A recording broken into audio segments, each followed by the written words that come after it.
Good morning. Like I said, I'm Victoria. I'm a reporter for WKR and a student here at MSU. And today we're going to be having a panel discussion, which means you will have the opportunity to listen to our expert group have a conversation about access to education in the U.S. broadly, and more locally in your own communities. Our goal is to create a discussion about equal and fair access to education in a way you can relate to and engage with. I hope you leave today feeling empowered and realizing you can be an agent of change in your school and community. I'm going to ask questions to the panelists. While you are listening, we want everyone to be active listeners. Think about how the panelists' answers might apply to your own school and community. There will be 2 opportunities for you to ask our panelists questions. One will be halfway through, and the other one will be towards the end of our conversation. There are index cards at your table to write questions down while the panelists speak. And these are our speakers this afternoon. Right here is Amber Sheeran. She is the Program and Event Director at the Michigan Library Association. She leads programs like Michigan Right to Read and the Library Association's Think Space, which advances intellectual freedom solutions. In the middle is Estrella Torres. Torres is a professor of community engagement in the Residential College in the Arts and Humanities here at MSU. Her research focuses on language politics and community-based knowledge in rural Latino and urban indigenous youth groups. At the end over here is Kyle Greenwald. He's an associate professor at MSU's College of Education. Greenwald is the associate director of teacher preparation and is the editor of the Academic Journal of School and Society. And then we're going to get into the questions. I'm going to start by saying, how do you define educational access and why is it an important issue for young people to engage with?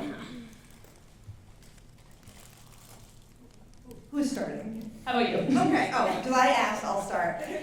So to me, again, I'm representing libraries, and I think educational access to me is just full, unfiltered access to information. So what books do you want to read? The teachers and the librarians that can help guide you with your literacy skills, and what is that information that's going to best help you grow and prepare for the world?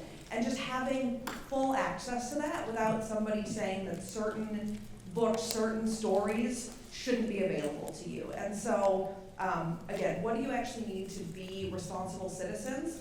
And having the ability to get that information and have educated, knowledgeable professionals help guide you in that journey. Thank you. Hi, everybody. So for me, access would be ways to open different pathways to your future, right? So oftentimes we think about educational access being a road to college. But there's a lot of different ways to a future. It can be vocational school, it can be trade school, it can be art school, it can be community college. It doesn't only have to be the university. And oftentimes we don't understand or see those different pathways. And so for me, it's like thinking about what do those pathways look like and how do we get into those pathways? And talking to adults or talking to others in the community who have gone down those pathways and seeing that there isn't just one road to getting access, and seeing that it's not always A and B. Sometimes the road is a spiral. Sometimes folks don't just get there in one, it's not always direct, right? And it's okay that you get to, you decide that, like for example, I'm gonna use myself as an example. I thought I was going to, be a, I'm using my husband first. My husband thought he was going to be, he went to art school.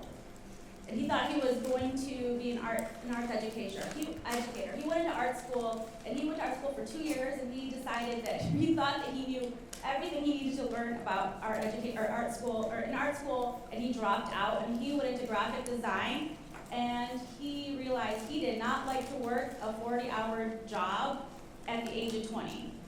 And then he went back into college, and he worked, and then he went there and he went into art history. He got a degree in art history, and then, speaking of him, right now, and then he went on to get a master's degree in Latin American studies. And then he went to get a PhD in art history in Latin American, and now Latin American art history. Well, I don't actually know what his PhD is now, but I don't do it.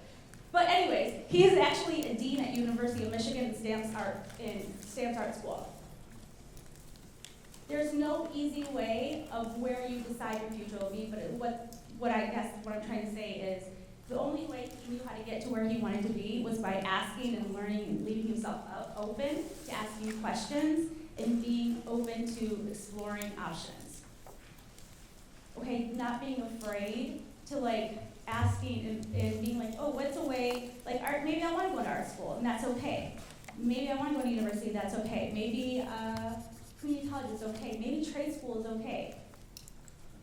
It's not always about the 4-year, it's not always about the 4-year institution. It's not always about the 4-year college, right? And I think what's unfortunate is that we always think about it has to be, not that I don't want y'all to come to MSU, because I really do, but that's not the only way. There's plenty of other ways to get to where your future is. It's thinking about what those opportunities are. Can I just add, I love that answer, because it took me almost 7 years to get my bachelor's degree, because I spent the first 3 in nursing school, thinking I was gonna be a nurse. And then I did it, and I was like, this is hard, and this is not for me. And so I think you learn as much about, things that don't work out as the things that do. So I just wanna add, I love that answer, because it's always sometimes spiral. Yeah, thank you. Just as we're starting, I wanted to also thank Denise for organizing this, and I certainly want to welcome you all on campus, students from Everett, East Lansing, and Waverly. Been in all those schools as part of the College of Education. We place our student teachers there, and I know what great places they are. So entering this space today, both as a teacher and a learner, I'm loving the conversation. I would say, I think about access maybe a little differently. So, access at the end of the day, we can think about it as a door, right? And so are doors important? Yeah, of course they're important, Is it well lit? Can you find it? How many entrances are there to a space? Who gets to go through that space? Is it wheelchair accessible? Is it stroller accessible? So, these are important questions. But I would also ask, right, like maybe it's more important what's behind the door, what's inside. Okay? So, prisons have doors, Walmart has doors, so what's going on inside? I think we also have to ask that question. So access is the first step. It's important, getting through, but then I would ask, we have to think about schools, like what is happening in schools? Do I find what's happening in my high school valuable? Are there things missing? Are there things there that I would like to see that are not there? So those are questions I would kind of pose to you, because I don't think we can separate access from what's happening inside a place. And does that place support me and include me and ultimately enrich my life? Thank you. So the next question I want to start with Estrella.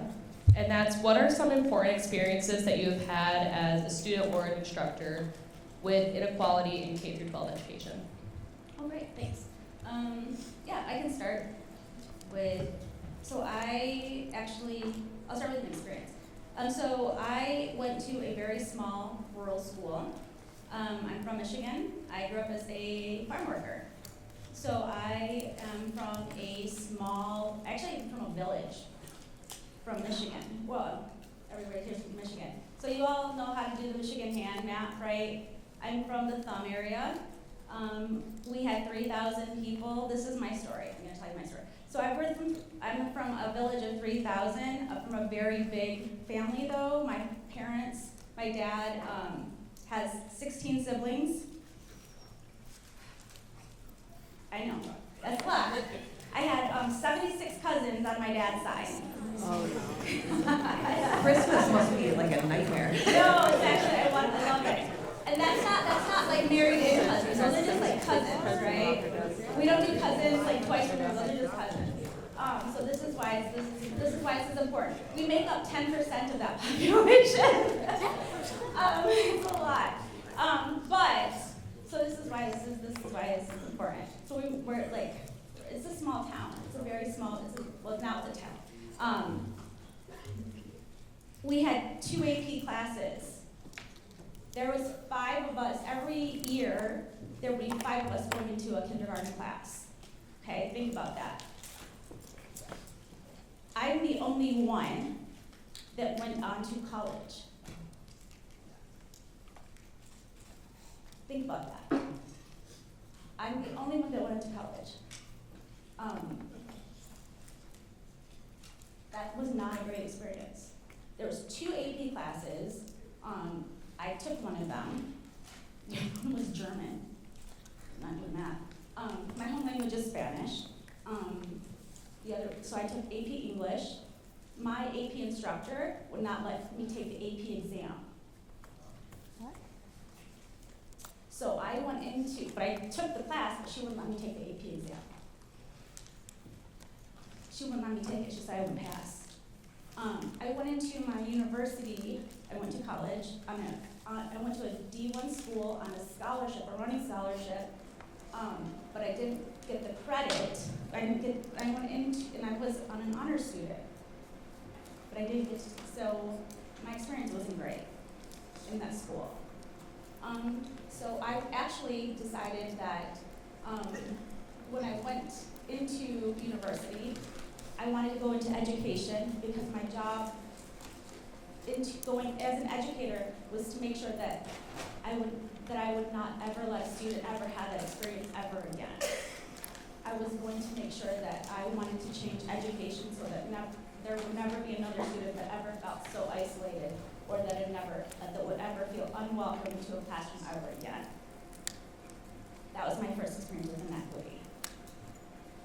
All right, and do one of you two want to talk about, from an instructor perspective, how you've seen education issues in K-12 classrooms? Sure, I can talk briefly.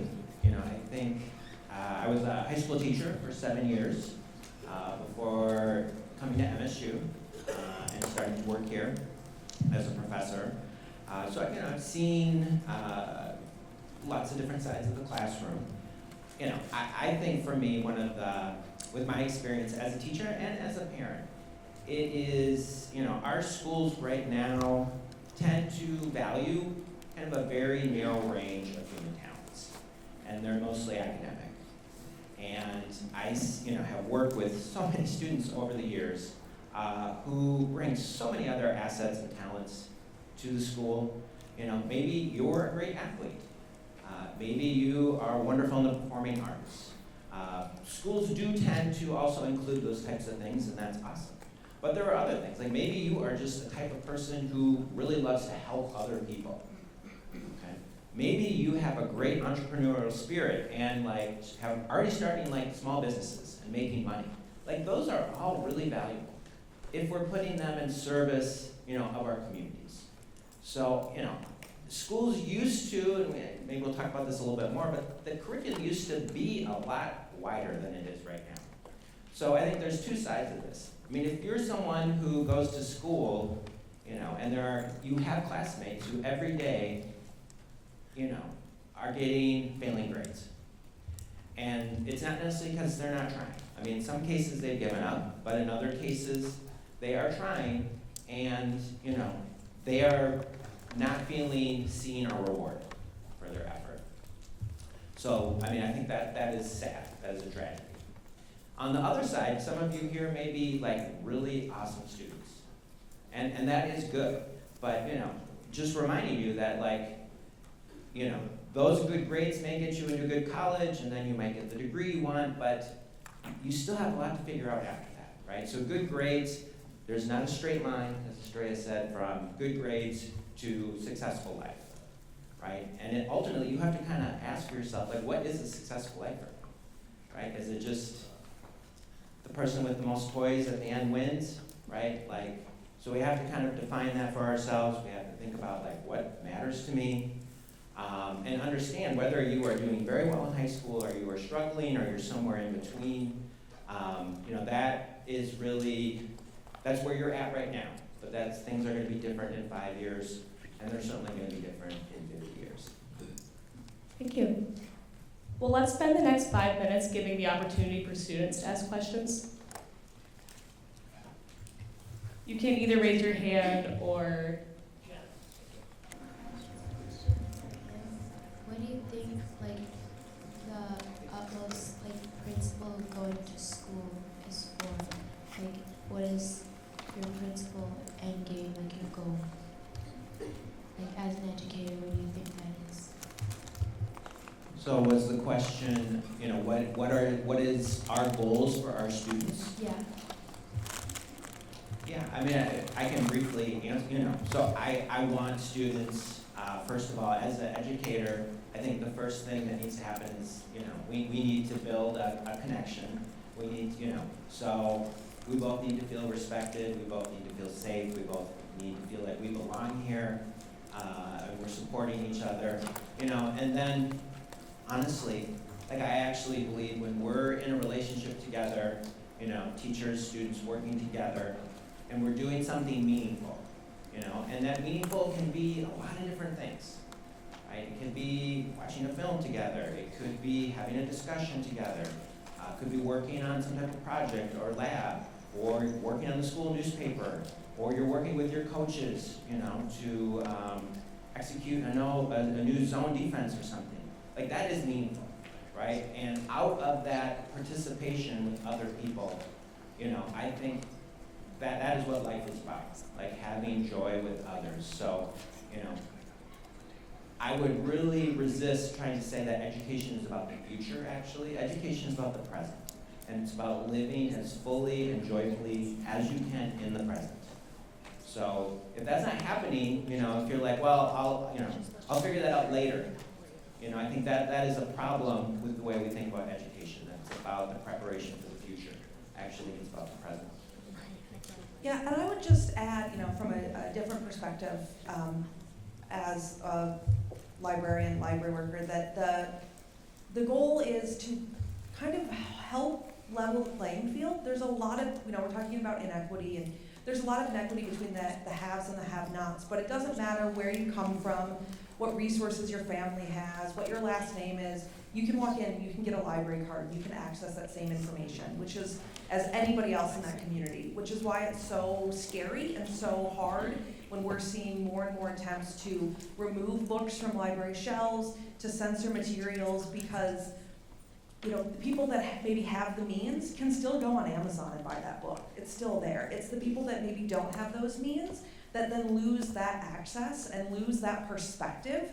And when you take a story off of a library shelf that is reflective of you, that is a mirror into your own world, or it's a, you know, you hear your voice in that story that maybe you don't hear it at home, it tells you that your story's not as important as other people's, and that is just heartbreaking. And so I think our goal from the library world is to make sure that everyone has their voice heard, that there's a story on the library shelves that reflects a wide variety of perspectives and experiences and backgrounds, and that you can learn about other people, but you can also learn about yourself, and really, like Kyle said, you know, it doesn't widen that. What is your interest, and how can we support you to be the best that you can be, regardless of where you come from or what resources you have.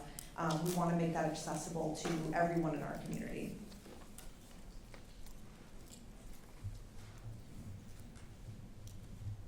all right, next question. What would you say is the main causation of a lack of like opportunity to education now? I would say the continuous cutting of funding. We're just seeing there's just been a consistent cutting of funding.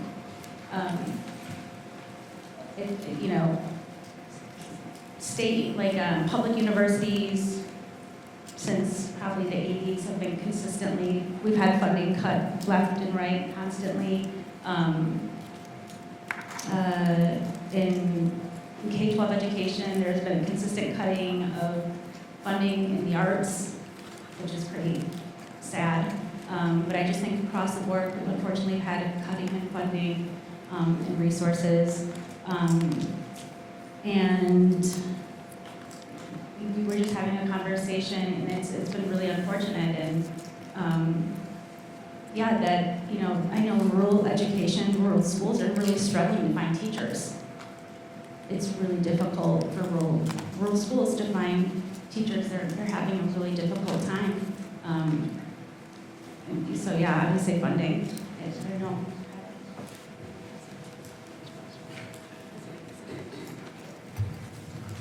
I think we're about out of time for questions for this part, but there will be more time at the end to continue asking questions.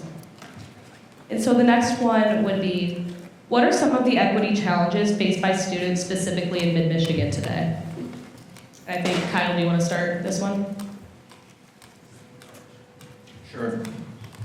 I always want to acknowledge, we live in a society where, not everyone is, where we live in a society marked by, white supremacy, heteronormativity.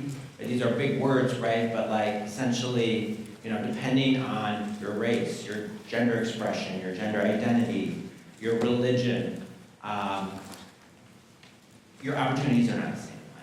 And I think, we know that, we can see that playing out. The 3 high schools here today, have your buildings, your facilities, the experiences of your classmates are actually quite different when you look at that. And so, those are our challenges. Those are partly policy and government challenges in how we fund things. But these are also, broader social challenges in that, unfortunately, when we look at adults, they don't seem to care about all children equally. Okay? And so that is unfortunately, those are just facts, I think, that we can look at in terms of like trying to understand, why our cities look the way they do. They look different. East Lansing looks different from Lansing. And it looks different from Okemos, right? And the schools themselves. Okay? So part of that, again, are like the financial, the structural challenges. Okay? But, just briefly, I would also point out that, there is a lot of challenges for your generation.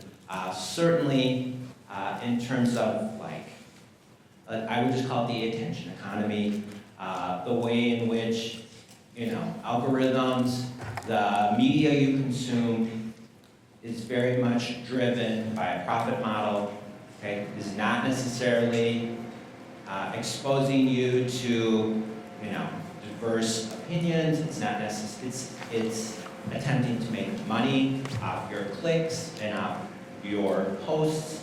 And, I think that is an issue to consider as well.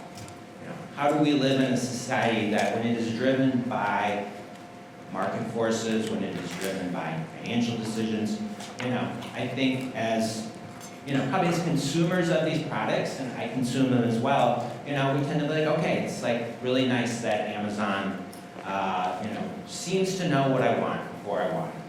Okay? But that is also problematic in a lot of ways. So I think, those are kind of issues that are just coming. I think AI is going to compound these. And I think for your generation, those are something you're really going to have to think about in terms of like your data privacy and the media you consume. And is it representative? Is it educative? Is it good for you? Is it good for your children? I would also add, on just some kind of another note, you're talking about, monetizing clicks and all this. According to, I looked this statistic up earlier, so I made sure I got it right. According to the Michigan High-Speed Internet Office, 30% of households in Michigan lack access or are underserved in access to reliable, high-speed, affordable internet. So there are places that it's available, but households can't afford it. And there are places, more rural communities, where it's just not really even available at all. And when I heard that statistic, I was floored, because so much of our world is online now that almost a third of households lacking that reliable access to the internet as our society, for better or for worse, as our society is driven more and more online, as AI, continues to evolve and grow, that lack of access leaves certain people behind, and leaves certain people, especially of your generation, behind in terms of digital literacy skills, media literacy skills. And so I think just expanding that access and making sure that everyone has the ability to get online and has good, can develop good digital literacy skills is really important.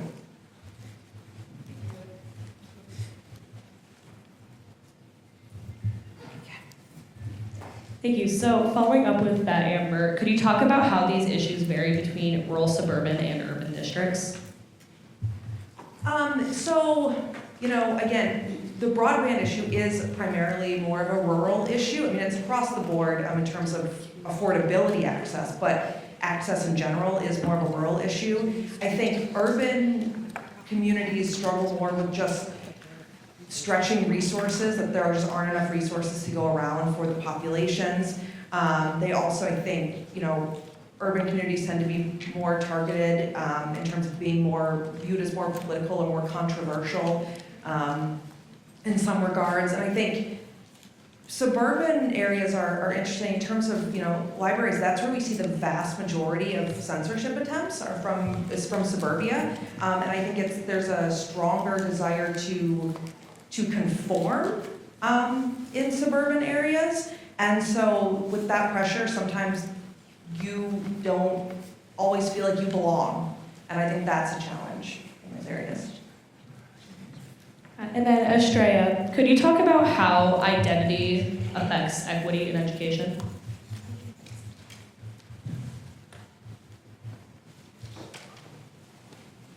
Sure. So I think Kyle kind of alluded to that earlier, that oftentimes people don't see their identities represented, or if they are represented, they're suppressed, or either in curriculum or, I'm just going to stick to curriculum, right? So in materials, and if they are represented, they are represented in a stereotypical way, or they are absent or erased altogether. I mean, we can see that happening in ways right now. They're being erased, or they historically have been erased. It's kind of it's heartening to see that this is happening. Like, that you have these materials around the walls and the post-its, and the way that you are engaging with the materials around the walls, and that here, and when you're talking through these things, these types of activities that you have here are important, right? Because they are actually uplifting the types of historical moments. But also, I think what more things like this need to happen, and actually kind of bringing these populations and these stories to the present. We need to connect more of these types of stories to what's happening now, and how these things, like, I'm trying to think, sorry. I'm at this moment where, like, I have to have my glasses on and off at the same time. Because what we're seeing is, like, these are not, like, the Chicano, can somebody tell me what that Chicano movement over there? Like, that's still really present, right? Like, the erasure of, like, the Chicano movement, and, like, that actually, I don't want to, okay. But what we need to see is, like, well, when we have identities that are being suppressed, it has an incredible impact on that community. Because what are you saying to that community? You're saying that to that community that they are no longer, who they are and what they bring are not valid or valued. And that has such an important impact on that generation. And they feel that, and that has an impact on who they are, and it shows up in so many ways. And so it's not just an equity issue. To me, it's a form of academic violence. And so I think we need to actually talk about it in that way. And I think we need to think about it in that way. And if it's thought about that way, we engage with it in that way, and we start to really take issue with it, and we address it. And we see, when you start thinking about it as, like, this is an act of violence, how does that make you feel? Right? When you say like, this is an equity issue, it's an actual act of violence against me. Doesn't that hit a bit differently? I just want, I agree, and I just want to add, I mean, there are states in this country where a teacher cannot say the word gay. There are states in this country where AP psychology can't be taught because it, talks about gender expression, it talks about sexual preference, right? There is a new AP Black Studies course being, developed by the College Board that is not being implemented in some states because it is being viewed as kind of anti-American. So, I mean, these are very real, and I think violence is a good word to capture what's happening. Right, the next question is, what does equitable education look like, and what would it feel like for students? So for me, the word that I kept coming back to for what it felt like is that it feels safe. It feels like a place where you can belong. It feels like a place where you can see yourself reflected. It feels like a place where you are not afraid to speak up if you feel differently or if you disagree or if you want to learn more. And so I think just that feeling of safety and that feeling of belonging, it's not just walking into a classroom and having a chair in that classroom and a desk, but it's actually a sense of belonging and feeling seen and feeling heard and feeling safe. And that's what I kept coming back to, but I would defer to experts over here.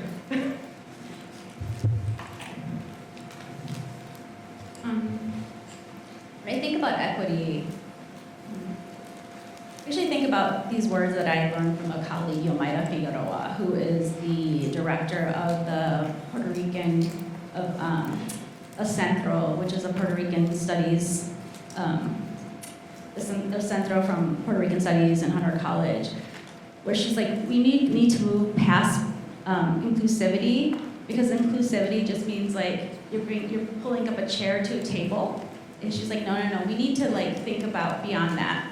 It's not just being invited to a table. We need to actually build a new table. Like we need to like throw out the table and we need to create a whole new blueprint where we're all part of developing that blueprint. We're all part of creating, like thinking about the materials. We're all building the table together. We're all building the chairs together. It's not just about asking people to move over and then pulling up a stool. Because that's not actually inclusion. That's asking if they'll scoot over and make a little bit of room for us. We're beyond that. It's about like, no, we need to scrap everything and build things we need to build things from the ground up. And for me, that's equity. Like we need to scrap it and build from the ground up. And I think that that's where I'm at. We need to scrap it all and build from the ground up because we're at that point. Because where we're at is not working. We're at that point where this is where we're at is just not working. It's not working for anybody. It's not working for everybody. Everybody's being impacted by the violence that we're dealing with. Everybody's being impacted. It's not just one group, it's not just a few groups.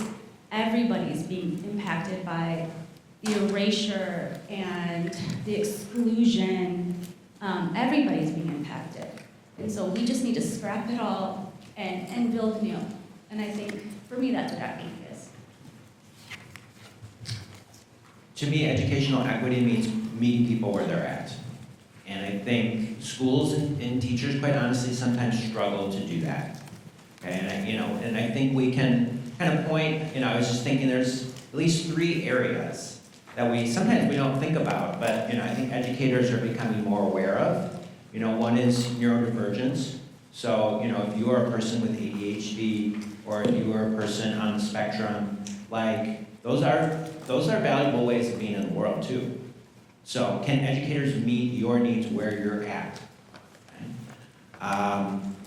mental health issues.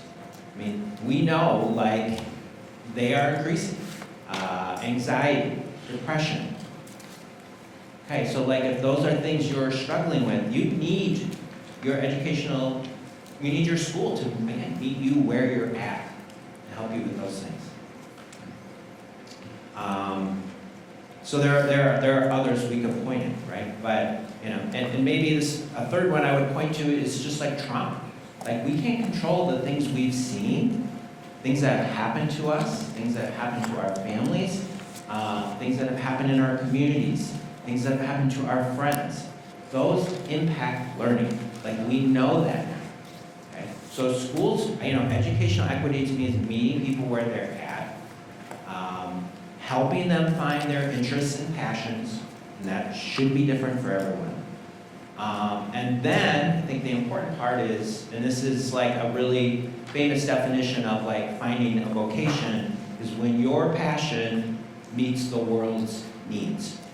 So, you know, I think there are two parts of that for education. We do need to help young people find their vocations, and that means find your passion and then figure out how that can serve others. Thank you. And then the last question before we move on to the students asking more is, what can the students here today do to promote equitable education in their own schools and communities?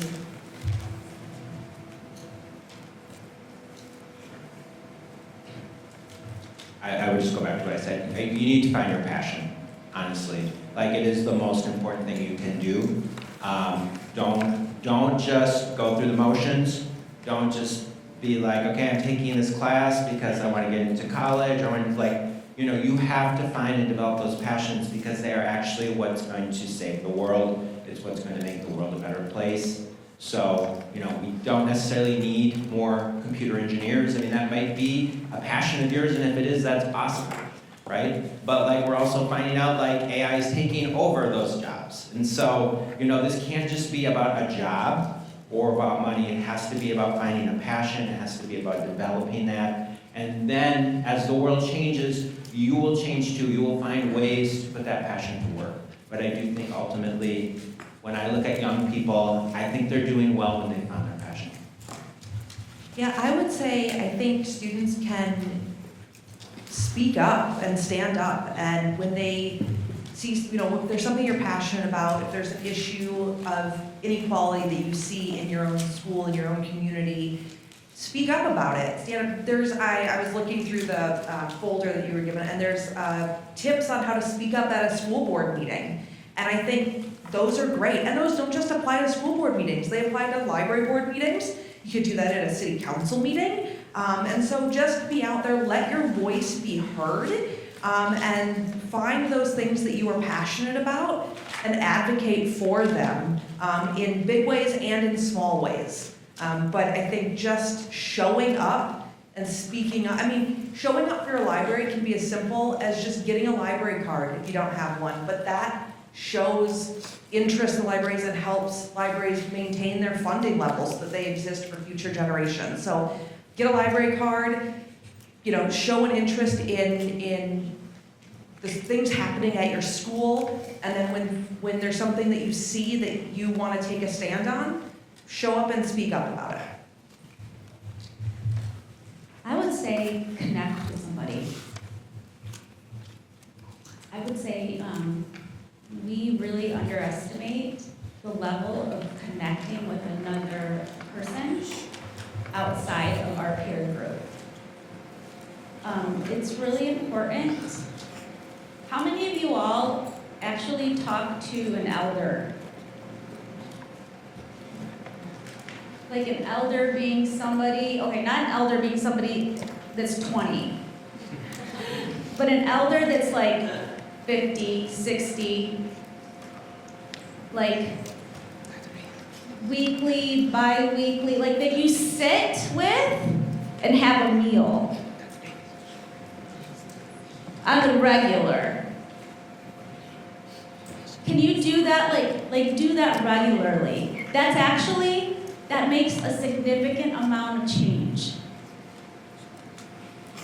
That actually, I mean, this is, I can't tell you how important that is, to actually making change. That visiting makes so much change in the world. That basic connection. That makes so much change in the world that we're losing that kind of basic connection that we don't know how to take into the spaces of classrooms, into schools, that we forget, and that we don't know how to take into these spaces, that we forget how to use our voice. I was listening to some podcasts. I listen to too many podcasts, but I listen to a lot of podcasts. And one of the things a podcast was, one of the folks that I was listening to was saying, because we forget to visit, we forget how to exercise our voice, then we forget to actually learn how to exercise our voice so that we don't actually go into these spaces to exercise our voice into board meetings. So that when we see inequities, we forget how to stand up for ourselves. And it starts by just because we forgot how to visit. So I'm just gonna say the basic thing is, go sit with an elder and go visit. Thank you. All right, so now we're opening up the floor again to students for about 5 more minutes to ask more questions. And we have a question that was submitted, with the card. So you mainly interact with kids and young adults who do have access to education and college education specifically. What about people who might never make it to you? How can college education be accessible when it's typically viewed as being selective and expensive? How can we make it more accessible?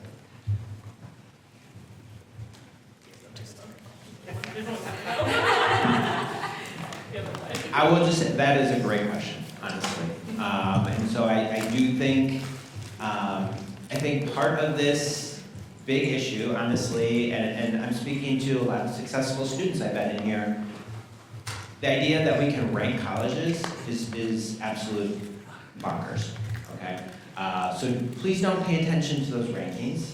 They don't mean anything. I'm gonna tell you the truth. You can have a great experience at lots of different places. So if you feel higher education is for you, you do need to go visit these places. You need to visit Ferris State. You need to visit Lansing Community College. You need to visit lots of different places. And then you need to talk to elders. I think it was such wonderful advice to just continue to gather wisdom from people around you. So I don't have a good answer necessarily for MSU, but I will say again, there are places where we can access higher education in our state. I think we can be thankful that in Michigan we have free community college for people, and I would encourage people to look very carefully at that and take advantage because those are wonderful institutions. I would echo that. My college career, I started at a community college, at Grand Rapids Community College, OGRCC. And then I eventually went on and got a bachelor's and a master's.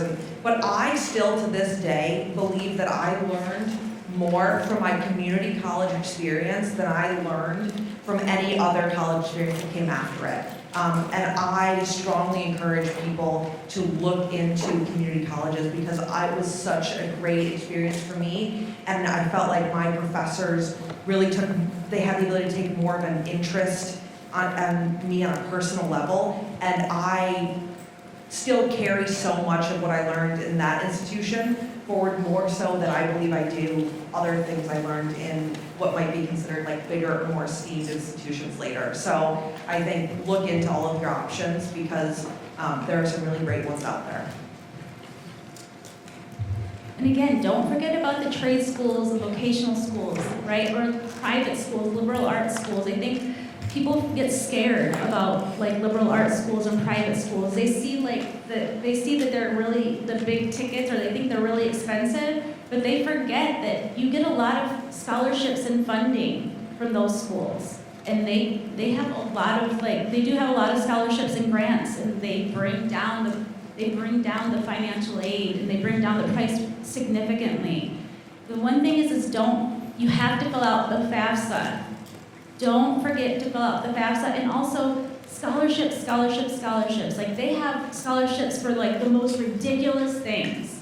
They have scholarships for the most random things. You just have to be diligent and look for the most random things. There's like funding for almost anything. So please, it's just like you have to put in the time to find those scholarships. But the higher ed or again trade schools, art schools, anything that you like to follow, any of the passion that the things that you want to follow that follows your passion is available to you. But you do have to talk to folks. You have to talk to your elders. If you're interested in like a business, go find a person who started that business and ask them, hey, how did you get here? How did you start this thing? Like, what was your path to get here? Ask them and let them like guide you. It might not include college, right? But you have to, that's the thing. Visit, go talk to folks, ask them how did they get to where how did they get where they got? And see how, see what they might be able to offer you. Okay, I think we have time for one more question. Any of you here? So, would you consider the internet a good or a bad thing? Because you said that AI was like bad, but then you also talked about the 30% of people not getting that internet access to problems in world things.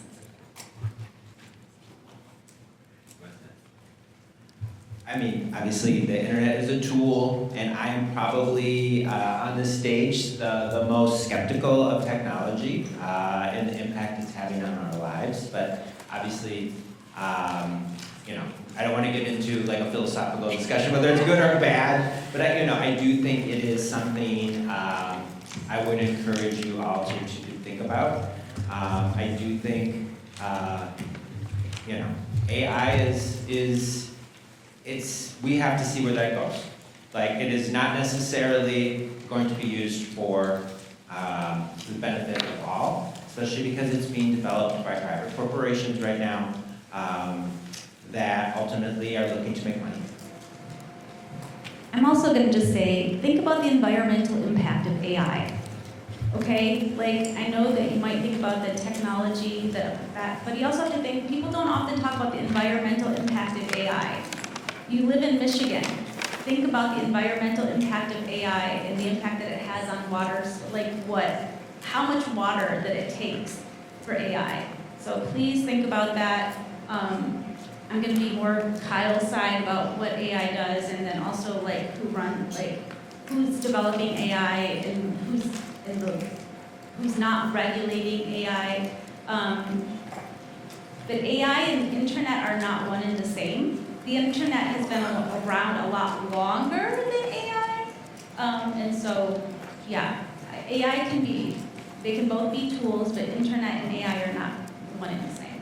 Yeah, I would also say, I don't think you can label the internet as good or bad. I think, like Kyle said, it's a tool, and it's what you make of it, and it's look at what are you doing on the, what are you using the internet for? Are you checking sources on things? Just because you read it on the internet doesn't mean it's true.